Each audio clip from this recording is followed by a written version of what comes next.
revenu chez moi, vous voyez bien, sain et sauf. Il ne me reste qu'à remercier mes concitoyens et surtout rendre grâce au ciel de m'accorder cette grâce, de retrouver la terre de mes ancêtres, ce pays que j'aime tant. Je suis dans une telle émotion, je suis revenu chez moi, au Bénin, parmi vous. Cette grâce-là me submerge et puis me console de tout. Il faut le fêter, ça. Il faut en être heureux. Il paraîtrait que vous allez vous présenter aux prochaines élections. Qu'est-ce que vous dites par rapport à ça? Vous savez, j'ai déjà assez parlé de cette question. Je crois qu'il n'y a plus de doute là-dessus. Cette question ne se pose plus pour moi. Il ne me reste qu'à définir les contours, le cadre. Ce sera pour quand? Vous savez, je peux vous avouer que aller au charbon et vaincre la fatalité avec mes concitoyens est désormais mon défi ultime. Je vais y aller et je voudrais pouvoir, avec vous, avec mes concitoyens, avec tout le monde, contribuer à mettre ce pays sur le chemin de développement. Le soutien, la chaleur de notre pays m'a soutenu, m'a motivé et le résultat que je suis là. En pleine forme, j'ai le cœur en joie, comme on dit, pour répéter, pour paraphraser quelqu'un qui le dit bien et bien souvent ici. Je suis heureux. Je vais très bien et je voudrais donc à nouveau dire merci à mes concitoyens, au peuple béninois, aux autorités béninoises qui m'ont permis de rentrer dans mon pays sain et sauf. C'est pas rien. Je crois que vous savez très bien que le monde entier redoutait quelque chose. Est-ce qu'il va rentrer chez lui? Est-ce que les autorités vont le laisser rentrer? Est-ce qu'il va pas lui arriver un malheur? Vous voyez, j'ai été bien accueilli à l'aéroport. Je suis fier de mon pays, fier de mes autorités, qui, ensemble avec vous, avec nous, ont ainsi prouvé que le Bénin est un grand pays, et que nous savons dépasser nos contradictions, nous savons oublier nos rancœurs, nos différends, parce que c'est un beau pays dans lequel chacun veut bien vivre en paix et tranquillement. Ça a le bénéfice de grandir l'amour qu'on a pour son pays. Quand on l'a quitté, quand on a eu la crainte de ne plus le revoir, on l'aime davantage.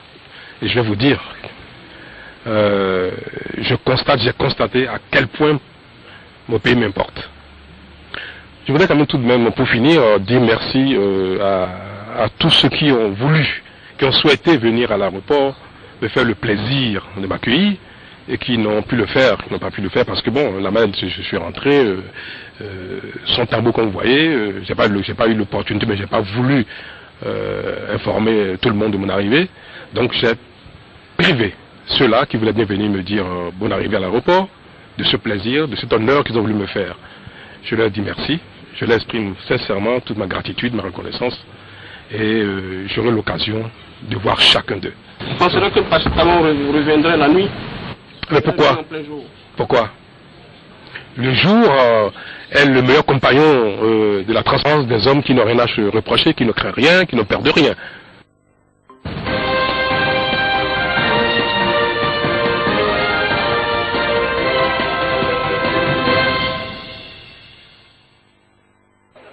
Le visage voilé, l'air reclus de fatigue, l'une des rescapées de la bousculade meurtrière du pèlerinage à la Mecque revient à la maison.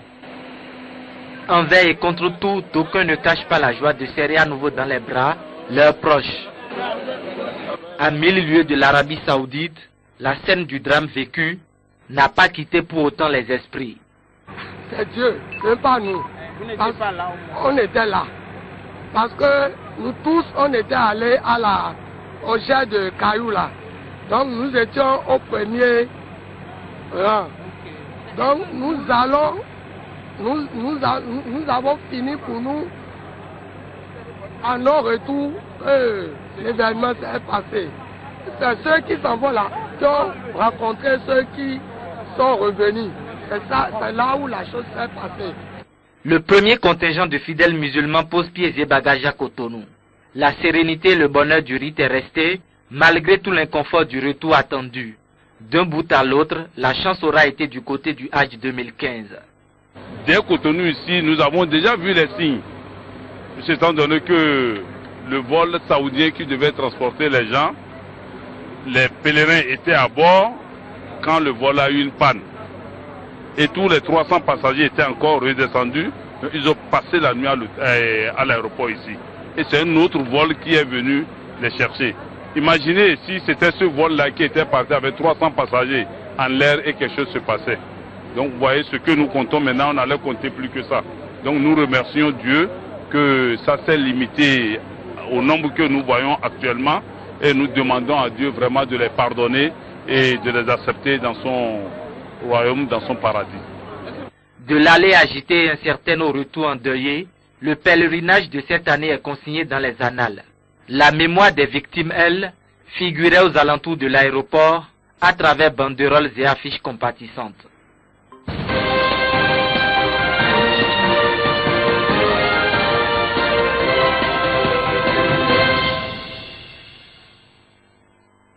Après une décennie de décentralisation, de nouvelles réformes s'imposent. C'est la principale recommandation issue du rapport présenté au chef de l'État. En effet, le président de la République tient à s'imprégner des conclusions de ce forum qui a réuni près de 400 personnes autour des questions de développement des collectivités locales.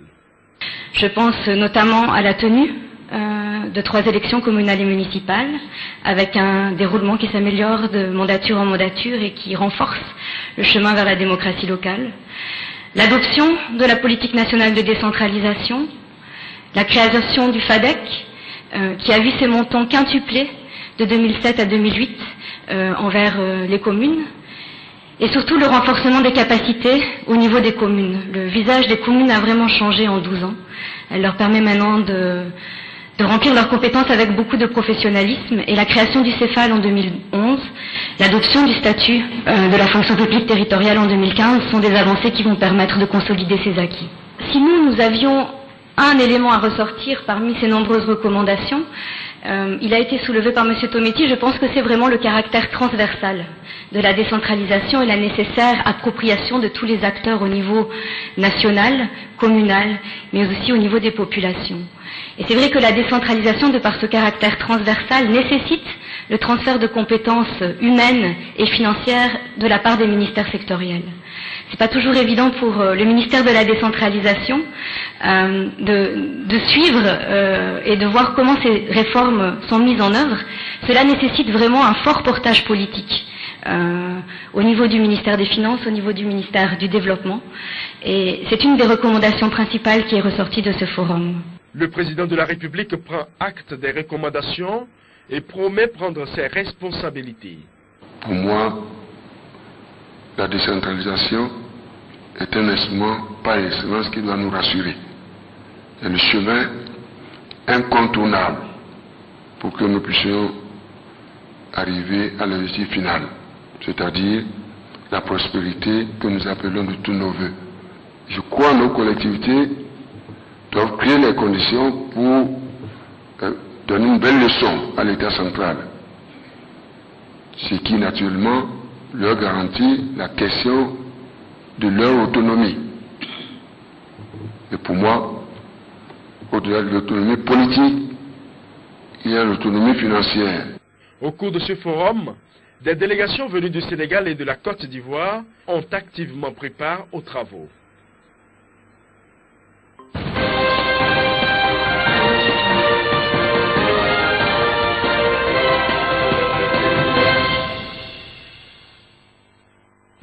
Je voudrais remercier sincèrement le chef de l'État, président de la République, Dr Boni Yayi, pour s'être saisi personnellement du dossier. C'est dans ce cadre que le vendredi 2 octobre dernier, malgré son agenda national et international chargé, il nous a reçus pour des échanges fructueux. Conformément à ce qu'il a promis, 4 jours après, cette volonté du chef de l'État s'est à nouveau manifestée au Conseil des ministres, auquel le bureau de la HAC a été convié. À cette occasion, des instructions fermes ont été données au ministre d'État en charge de l'économie et des finances pour l'achat des véhicules de fonction des conseillers dans un délai d'1 semaine.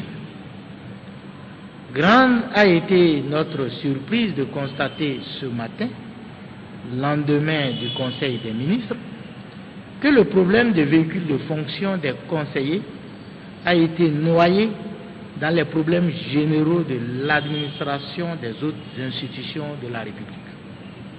Une volonté manifeste de fouler aux pieds les instructions pourtant fermes du chef de l'État, qui est le dernier recours.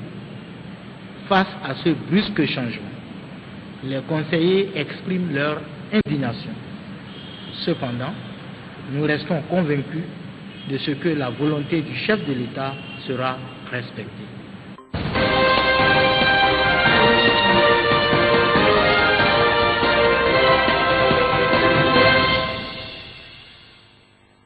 Nous avons essayé de voir avec l'ensemble des ministres des Finances la dimension financière de la question du dérèglement climatique, parce qu'aujourd'hui, la question environnementale est devenue une question importante et aucun acteur public, en l'occurrence le ministre des Finances, ne doit plus se mettre en base de cette actualité. Donc à cette réunion, nous avons essayé de voir comment est-ce que le ministre des Finances s'approprie la question de la déréglementation climatique pour l'intégrer dans les questions de financement comme étant des priorités, au même titre que les autres priorités qui sont concernées par les financements. Au niveau du Bénin, je pourrais vous dire que pour le projet de budget 2016 qui est en train d'être introduit à l'Assemblée nationale, les principales recommandations du président de la République, le Dr Boni Yayi, ont été axées sur la question du dérèglement, de la prise en compte de la dimension financière, en tout cas de tout ce qui concerne le dérèglement climatique. Comment faire en sorte que le budget de l'État puisse déjà refléter les ambitions des pouvoirs publics à faire face à la question du changement climatique. Je crois qu'au niveau du Bénin, nous sommes aussi en avance par rapport à ça, pour pouvoir traduire dans les faits le fait que cette nécessité aujourd'hui s'impose à tous les États. Nous avons été suffisamment sensibilisés et la question va revenir encore aux assemblées annuelles de la semaine prochaine à Lima, de la Banque mondiale et du FMI. Et en plus, nous avons parlé de l'intégration financière de la zone franc par le marché des capitaux. Nous avons constaté qu'au niveau de la zone, nous avons un marché des capitaux qui est très actif, mais qui reste un peu en retrait par rapport au marché des capitaux d'autres zones.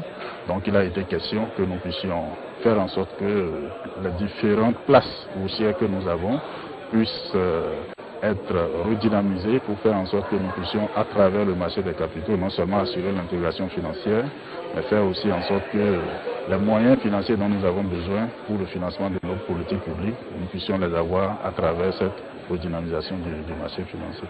Enfin, il a été question d'analyser le rapport de convergence de la zone. Globalement, la zone franc connaît un développement économique qui n'est pas mauvais comparativement au reste du monde. La croissance connaît une pente ascendante. L'inflation est maîtrisée, mais dans toute cette zone, je peux dire que l'UEMOA est la zone qui a le plus performé. L'UEMOA a affiché des performances macroéconomiques très importantes. Le Bénin fait partie bien évidemment des pays qui connaissent ces derniers moments un assainissement de son cadre macroéconomique avec des indicateurs macroéconomiques qui sont de plus en plus réalisants dans un contexte inflationniste maîtrisé. Donc voilà globalement les questions que nous avons abordées. Nous avons, pour finir, échangé sur les questions de fonctionnement actuel de la zone franc et des relations de la zone franc avec le partenaire privilégié qu'est la France. À ce niveau, il convient de saluer l'esprit de transparence du ministre Sapin, qui en toute transparence a dit abordons toutes les questions sans langue de bois. Nous avons essayé de parler un peu des répercussions des réalités de l'environnement économique mondial sur la zone franc et qu'est-ce que nous faisons comme ajustement dans le fonctionnement pour faire en sorte que la zone franc ne soit pas trop vulnérable à des changements dans l'environnement financier ou économique au niveau du reste du monde, alors que la zone n'en est responsable en rien.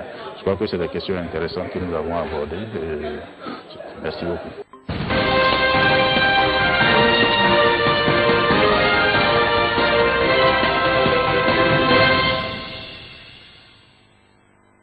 Je voudrais rappeler aux uns et aux autres le contenu de l'arrêté interministériel numéro 016 du 20 mars 2006 portant réglementation de l'usage des gyrophares pour les véhicules automobiles en République du Bénin. cette disposition dont je viens d'énoncer, en son article 2, a énoncé de façon claire les véhicules qui ont droit à ce privilège. Et dans tous ces considérants, cet arrêté n'a jamais parlé du non-respect du code de la route et notamment du passage dans le contresens.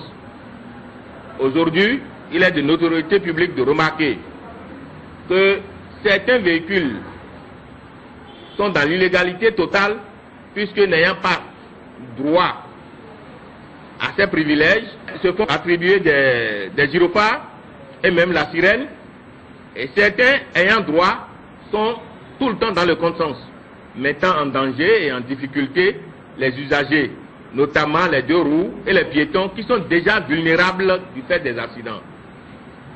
C'est le lieu et l'occasion, au nom du directeur général de la police nationale, l'inspecteur général de brigade Louis-Philippe Rounéon et le commissaire central de la ville de Cotonou, d'inviter les autorités, à quelque niveau que ce soit, de quelque chapelle politique que ce soit, à respecter les dispositions législatives et réglementaires de notre pays, et notamment le code de la route.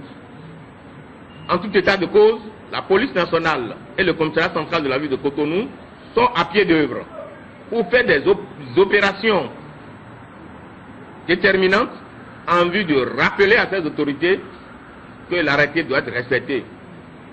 Les conducteurs s'exposent au retrait de leur permis de conduire, lesquels permis seront confiés au comité interministériel du retrait des permis de conduire. Les responsables complices de ces infractions se feront présenter, si besoin en est, au procureur de la République.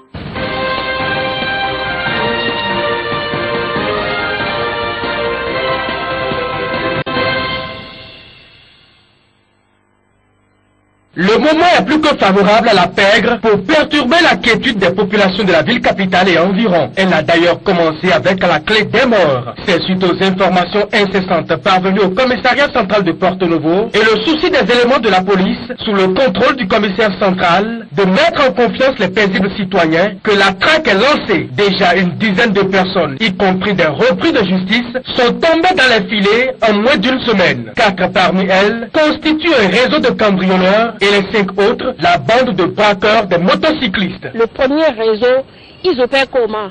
Ils ciblent les maisons pendant la journée et la nuit, ils viennent opérer. Ils viennent même opérer dans vos maisons, vous dormez sans que vous ne vous rendez compte. Le deuxième réseau, ils viennent avec les armes blanches et les armes à feu. Ils sont même plus dangereux que ceux qui sont les cambrioleurs. Ils tuent à bout portant les citoyens et prennent les motos et ils s'en vont. C'est ainsi que nous avons pu les repérer. Ils ont emporté des motos et on les a pris. C'est des repris de justice qui sont sortis fraîchement de la prison. Donc ils sont revenus à la charge pour perturber la paisible population. L'arme à feu que vous voyez là est un petit pistolet artisanal à double canon, double détente, et qui utilise des munitions de calibre 12. À l'intérieur des munitions, vous pouvez compter 32 billes. Voilà ce qu'on a découvert sur le malfrat invétéré récidiviste, repris de justice. Et on a pu le pourchasser pour aller lui prendre la moto qu'il a volée, que vous voyez ici. Donc son second a pu s'enfuir avec la seconde moto, et c'est dans cette même journée-là que la BRI a pu reprendre encore celui-là avec la moto volée. Et pour aller commettre leurs actes, vous allez voir que il y a des chanvres indiens en plaquettes comme dans les toiles cirées en boulettes, prêts à être consommés. Et c'est ça qui les amène à la violence et à commettre des crimes odieux dans la ville. Les populations, quel que soit le prix à payer, doivent passer les fêtes de fin d'année dans la joie et l'allégresse, a martelé le commissaire central de la ville de Porto-Novo. Il les a invités à l'occasion à ne pas rompre le partenariat entre elles et les forces de sécurité publique. Ce matin à 6 h, ils avaient collaboré avec le collègue policier qui a travaillé et ils l'ont aidé à prendre celui-là. N'eût été donc leur collaboration, on ne pourra pas atteindre ce résultat. Donc que la population ait confiance aux policiers qui se rapprochent d'eux dès qu'ils ont des informations. Je suis au 97 12 90 85. Et les collègues policiers aussi ont des numéros. Dès que vous appelez le corps urbain, c'est 20 21 26 50. 20 21 26 50. Commissaire central, Porto-Novo. Les dispositions pour parvenir à cette fin sont prises et de jour comme de nuit, des patrouilles sont organisées par les différentes unités de la police en vue de mettre hors d'état de nuire les divorcés sociaux.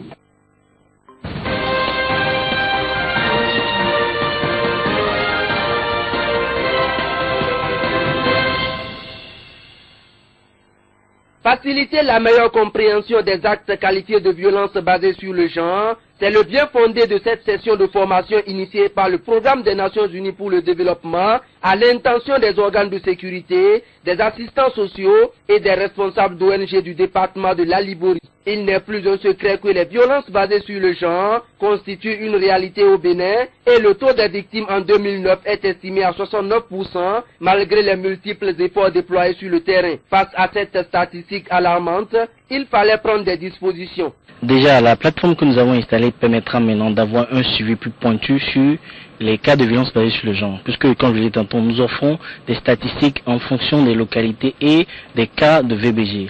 Ce qui permettra aux autorités de pouvoir mieux cibler leurs actions dans le sens de la lutte contre les violences basées sur le genre. La violence basée sur le genre se présente sous plusieurs formes, notamment la violence conjugale, la violence sexuelle et les pratiques traditionnelles néfastes. De nos jours, être victime et dénoncer l'auteur est extrêmement difficile, surtout pour les femmes. La peur d'être discriminée ou rejetée, la dépendance économique sont autant d'obstacles à la dénonciation. Mais cette barrière doit être brisée avec ces nouvelles méthodes. Nous avons mis en place, à l'Office central de protection des mineurs d'abord, une permanence qui est à l'écoute de la population, également des lignes vertes, et l'appui de Plan International Bénin, qui a mis en place un mécanisme de dénonciation à travers lequel les populations avaient la possibilité d'envoyer des SMS pour dénoncer ces cas-là sous anonymat. Vous avez également compris l'importance de la plateforme, de signaler chaque cas à la seconde, même à travers vos portables. Au terme de ces assises, ce sont des participants désormais mieux aguerris qui se disent prêts à faire face à des cas de violence basés sur le genre qui se présenteront à eux. Cet atelier a été vraiment bénéfique pour nous autres au PJ. Nous sommes revenus sur le concept de violence basée sur le genre. Ça nous a permis de revoir dans tout son ensemble ce que ça veut dire, ainsi que des moyens pour désormais traiter l'information, gérer les affaires à notre niveau et pouvoir présenter les différents auteurs devant Monsieur le procureur de la République. Après Malandil, cette même activité aura lieu dans d'autres localités du Bénin.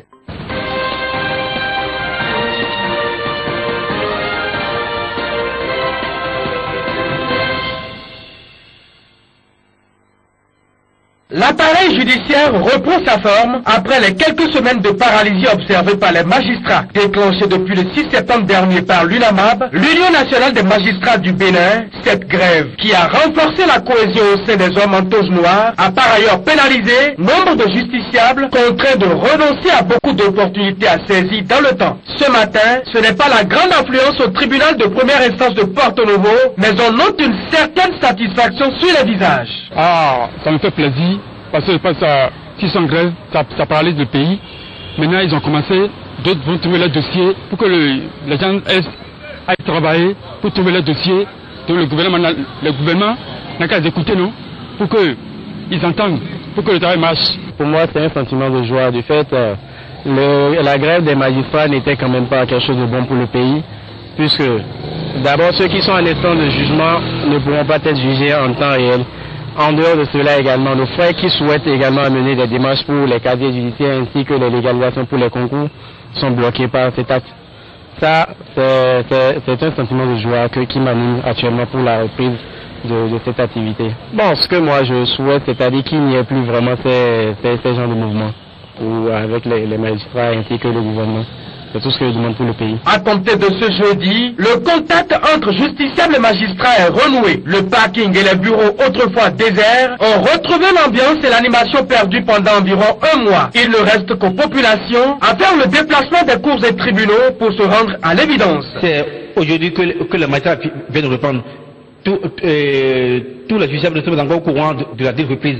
Donc, je demande à tous les justiciables que les grèves sont déjà terminées. Donc les tribunaux et les cours ne sont plus en grève. Le travail a repris normalement. Les magistrats sont à leur poste, les juges sont à leur poste, les procureurs sont à leur poste. Donc ils n'ont qu'à venir pour demander l'état de renvoi, pour savoir et quand ils seront encore à nouveau à l'audience. Sinon, leurs dossiers seront renvoyés faute de leur absence. Le service judiciaire est donc de retour et que la cessation d'activité de la maison justice quitte les habitudes ont souhaité les populations.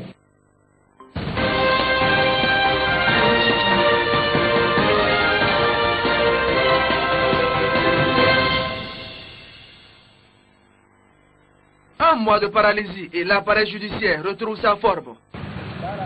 Jeudi matin, au tribunal de première instance de première classe de Cotonou, les mouvements quotidiens ont repris. La suspension de la motion de grève par l'Union nationale des magistrats du Bénin est prise en compte. Les services de légalisation, de délivrance de casiers judiciaires et certificats de nationalité tournent normalement.